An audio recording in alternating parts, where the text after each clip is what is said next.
Hello everyone, ইয়াতে parallelogram M N Y Z ইয়াৰে length to হয় তোমাৰ কিমান 10 cm এইটো কিলো হয় length 10 cm both are equal in length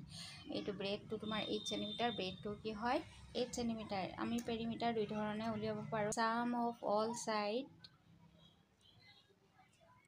8 plus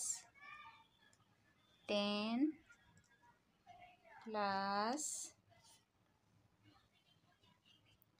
8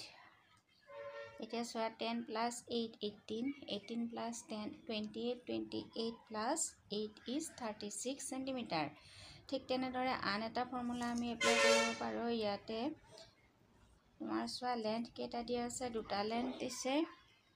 আৰু দুটা কি হয় তোমাৰ ব্ৰেড হয় তেতিয়া হলে তাৰ এৰিয়াটো আমি সোয়া 2 ইনটু কি কৰিব পাৰো 2 into length plus breadth এতিয়া সোয়া 2 into length plus breadth এতিয়া 10 plus 8 is 18 18 to the 36 cm is the perimeter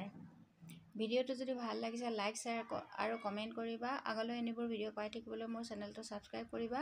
বহুত বহুত ধন্যবাদ থ্যাংক ইউ